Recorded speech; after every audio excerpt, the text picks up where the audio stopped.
pessoa para ser julgada perante o Tribunal Penal Internacional. Eles estão obrigados. A entrega não é a mesma coisa que extradição. Extradição envolve dois estados. A entrega envolve um estado e o Tribunal Penal Internacional. A entrega, a palavra é autoexplicativa, é realmente entregar. Um chefe de estado que cometeu genocídio na África, foge para o Brasil, está aqui no Brasil, e o Tribunal Penal Internacional ele quer julgar esse chefe de estado. Ele vai comunicar ao Brasil, e o Brasil, como faz parte do Tribunal Penal Internacional, está obrigado, o Brasil está obrigado a entregar esse ditador ao Tribunal Penal Internacional. Por quê? Porque ele ratificou o Tribunal Penal Internacional, ratificou o Estatuto de Roma, o Tratado de Roma. Então a entrega é um dos principais mecanismos de cooperação penal no âmbito do Tribunal Penal Internacional. Ok? Meus amiguinhos, já estamos quase finalizando o tema do dia. Vou adicionar outras informações no bloco seguinte, que são nas perguntas, e no comentário lá nas questões de concurso público. Manda pergunta que tem vários pontos para a gente trabalhar. Eu selecionei os mais importantes, o que tem caído mais em prova e de mais interesse para a sociedade. Tá bom? Mais uma informação. Pela primeira vez, o Tribunal Penal Internacional, em março de 2009,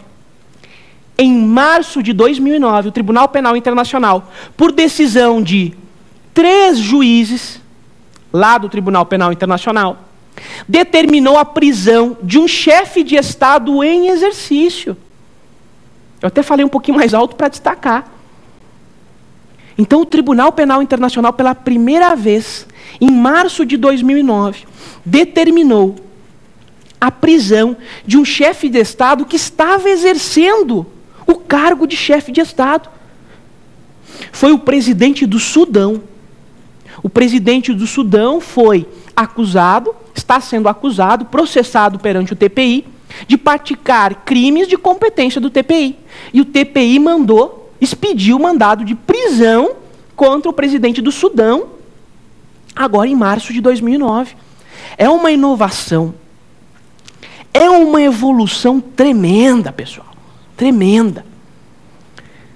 Mais uma coisa para a gente finalizar. E temos que finalizar com chave de ouro. As decisões, as sentenças do Tribunal Penal Internacional, elas devem ser imediatamente cumpridas.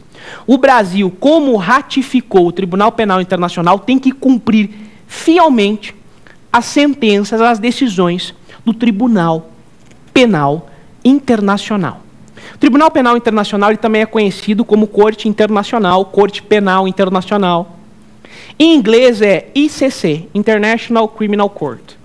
Você pode pesquisar isso aí num site, em algo na internet, ou até mesmo no site do International Criminal Court. Ok?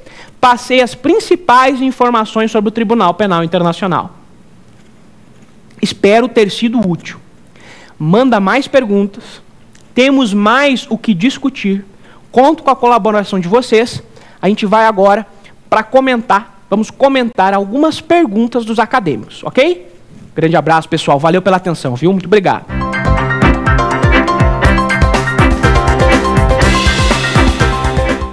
Oi, meus amigos, tudo bem? Vamos à segunda parte do nosso programa. Esse programa é composto de 3 blocos. O segundo bloco agora, pergunte ao professor. E, por favor, não esqueça de mandar a sua pergunta, o seu questionamento para nós. A gente vai responder. Você manda para o e-mail. Deixa eu pegar o e-mail aqui para vocês. É provafinal@lfg.com.br. E outra, para obter maiores informações sobre o Tribunal Penal Internacional, cursos, outras matérias, também ter acesso a algumas aulas minhas, você pode acessar, você deve acessar o site www.lfg.com.br. www.lfg.com.br. Então o e-mail, já estamos recebendo várias perguntas. Está com dúvida? Quer complementar a explicação da primeira parte? Manda a pergunta para nós, ok? Vamos começar as perguntas feitas pelos estudantes. Pergunta ao professor. Vamos à primeira pergunta. Vamos lá, pessoal. Como compatibilizar a prisão perpétua do TPI com a Constituição Federal de 88? Gurizada, meus amigos do coração, grande baita pergunta. O Tribunal Penal Internacional ele foi criado pelo Tratado de Roma em 98. O Tratado de Roma de 98, que disciplina o Estatuto do TPI, ele não prevê pena de morte. Uma vez eu escutei uma palestra de um deputado que estava criticando muito o Tratado de Roma do TPI, porque previa pena de morte.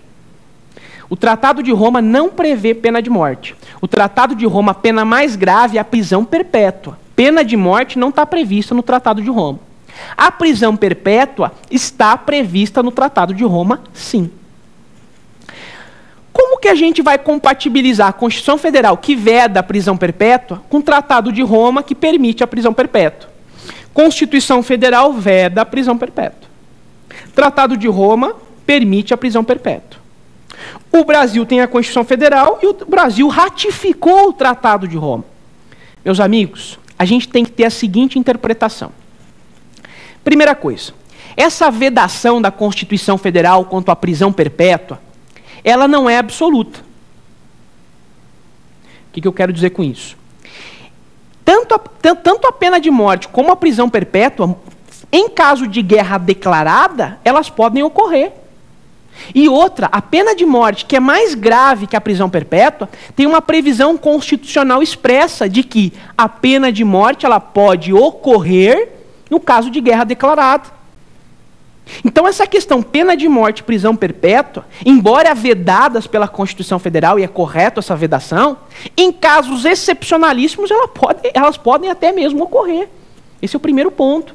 Segundo, essa vedação da prisão perpétua prevista na Constituição Federal, e agora presta atenção, essa vedação da prisão perpétua prevista na Constituição Federal, essa vedação, ela é direcionada ao legislador interno. Ela é direcionada ao legislador brasileiro, não ao legislador internacional. Então, a vedação da prisão perpétua evita e impede o legislador brasileiro nacional de autorizar a prisão perpétua. Isso não é um óbice, para o legislador internacional. Se não é um óbice para o legislador internacional, é óbvio que é completamente legítima a prisão perpétua no Tratado de Roma. E outra, o Tratado de Roma veio para assegurar a proteção dos direitos do homem, dos direitos humanos. O Brasil ratificou o Tratado de Roma. O Brasil assumiu um compromisso internacional. Então, se um chefe de Estado brasileiro cometer genocídio ou crime contra a humanidade, e o Brasil não apurar esse crime, aí o Tribunal Penal Internacional vai julgar esse chefe de Estado brasileiro. E o Brasil está obrigado a entregar esse chefe de Estado ditador, genocida, ao TPI, para ser julgado no TPI, mesmo que seja aplicada a prisão perpétua. A prisão perpétua, vedada pela Constituição Federal, é um limite ao legislador nacional, não ao internacional. Primeiro ponto. Segundo, o Brasil ratificou o Estatuto do TPI, o Tratado de Roma. Então ele tem que cumprir o Tratado de Roma. Ele tem que entregar uma pessoa para o TPI, para ser julgada pelo TPI, mesmo que se aplique a prisão perpétua. Meus amigos, essa tese de que é aceita a prisão perpétua no Tratado de Roma pelo Brasil, ela é liderada pelo professor Cachapuz de Medeiros e outros doutrinadores de direito internacional. Eles dizem que existe apenas um conflito aparente. Aparentemente haveria conflito da prisão perpétua do Tratado de Roma com a Constituição Federal. Aparentemente, mas é só um conflito aparente. Na prática, não há conflito. É um conflito aparente. E essa tese é liderada pelo professor Cachapuz de Medeiros e outros doutrinadores. Você vai achar entendimentos de alguns doutrinadores de direito penal, professor César Roberto Bittencourt, Luiz Luisi.